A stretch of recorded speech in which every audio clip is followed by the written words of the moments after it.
Hey, good morning, everybody. Welcome to Wednesday, January 8th, 2020. I'm glad you're able to join us today as we get ready to talk to Dave here in just a few moments.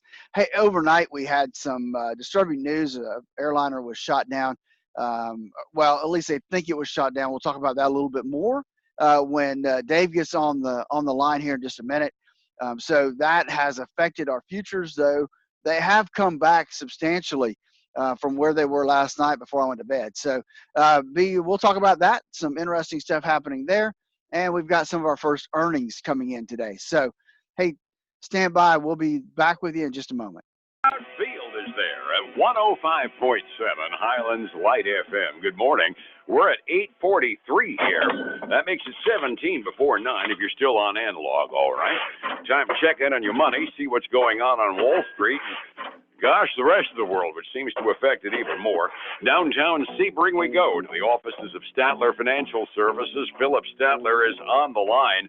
Boy, the Iranian situation kind of went downhill, then uphill, and then sideways, all inside of the last 12, 14 hours, didn't it, Phillip? Yeah, it really did, Dave. You know, when you talk about Iran, Iraq, it's been interesting.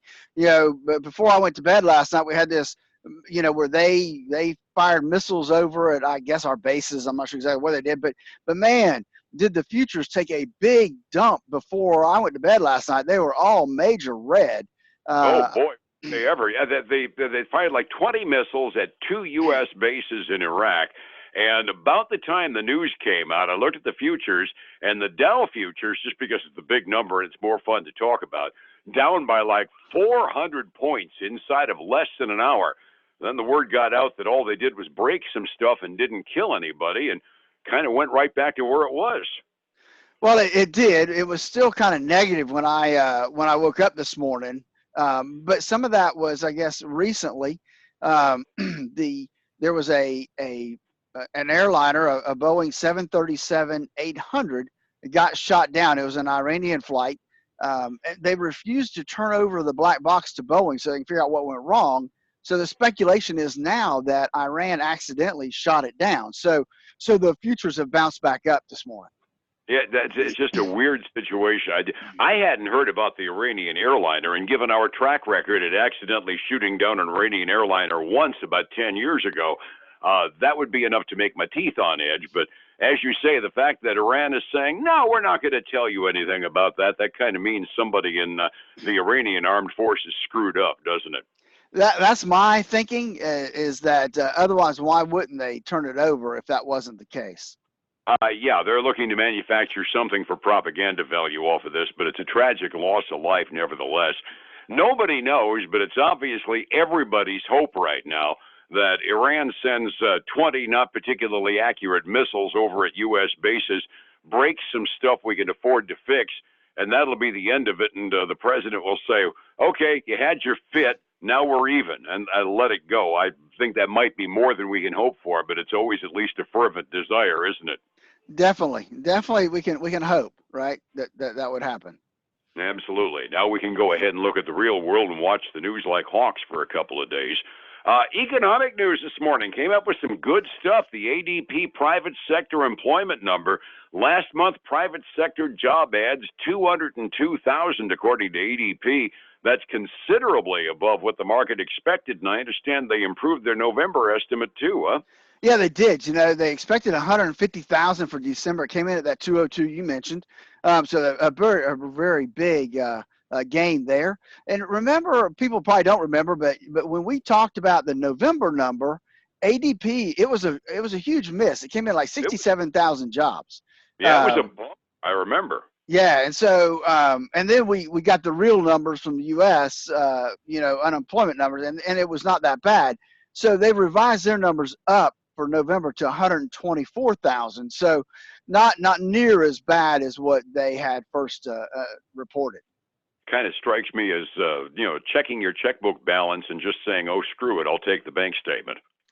Yeah, that was a pretty big miss, and then it gives you and I, then when we talk about them, a little less confidence, right, on the numbers that we're seeing. ADP has had more problems over the last few months going the opposite direction of the federal government report, being way off in terms of the volume. I mean, the absolute number's never been right, but ADP has normally been a pretty good picture in terms of the direction the employment situation is going. I kind of surmised a couple of months ago when they missed by a mile that I'm wondering if that indicates that the payroll market is kind of getting diffused outward, and ADP doesn't have as accurate a picture as they used to have. And that's a very good possibility, Dave. One never knows. Hey, a couple of reports came out after we got off the air yesterday, the manufacturing numbers and the service indexes, and it sounds like that was kind of a hit and a miss, if I understood correctly. Yeah, it was. After we got off the air, the ISM service number came out, and it was better than expected by about 0.5%. And then the factory orders, you and I talked about it being kind of a miss, but we couldn't find the actual number. Yeah. And I finally got that number. It missed by 0.5%. So they expected factory orders to be down 0.2, and they were actually down 0.7%. So that's I'm not sure what that really indicates to me, but factory orders are down, and that can't be good. No, in December, that's kind of one of those no moments, isn't it? Exactly. So so that was kind of some numbers that came out yesterday after you and I spoke. And then we've got a couple companies. We mentioned them yesterday before we left the air. Some earnings reports. We've got Walgreens came out, the drugstore operator, and they missed by 4 cents a share. Their revenue was down about 25% year over year. They're not really concerned. I guess that's their first fiscal quarter. And so even though it was softer than expected, their outlook has not changed for the whole year. So they're expecting to still earn what they thought they were going to earn for the year, but they're down almost 6% this morning. And that's not good for the Dow average, since they're a new member of the Dow Jones average. Yeah, exactly. And so then the other two we have Lennar Homes, right? And that's the construction industry, a big deal for us to kind of gauge how real estate's doing. And they had a pretty significant beat. They beat by about 23 cents a share. Revenue was ahead of forecast. Their new orders were up 23%, both on dollar volume and on their just pure production number. So wow. that was really a good sign for them. They're up almost 3% this morning. And that's good news for the economy as a whole. If one of the big home builders is doing well, so we kind of use them as a canary in a coal mine for a lot of other things.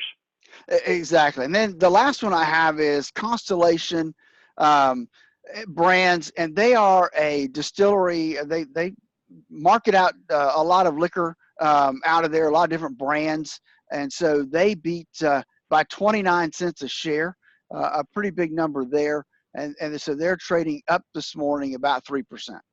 There's all kinds of lines we could make about partying hardy during the holiday season, and Constellation was a benefit, I get, right? Absolutely. They did benefit, Dave. Resetting the table for the morning. It was an off day on Wall Street yesterday because, well, we had the jitters over what Iran was going to do. Dow was off 119 points, NASDAQ off by 2.8, and the Standard & Poor's was off by 9.1 at the close yesterday. A little anticipation for the beginning of a few household names, and we're starting to see them now. The early breaks on earnings season starting later on this month. We're 45 minutes before we open after things have calmed down a little over in the Middle East. Where are we going this morning, Phillip? Well, Dave, we're coming up to Splitsville again today. We got the Dow actually has gone negative while you and I have been on the telephone today, down $22. We got the S&P 500 up about $4.50. And we got the NASDAQ up $13.25. So the Dow right now. The piece on the Dow on that. What do you think? Yeah, I think that's probably Walgreens being reflective there in the Dow. And then on the commodity side, we've got silver down 0.25%. We've got gold up about 0.1%. And then you and I got to like what crude oil is doing. It's down 1.6% this morning, down to $61.66 a barrel. Go down, down That's oil, right. down. Good boy. World markets, by and large, they had the jitters yesterday that we had. Asian markets, for the most part, all off. Japan was down over 1.5% yesterday.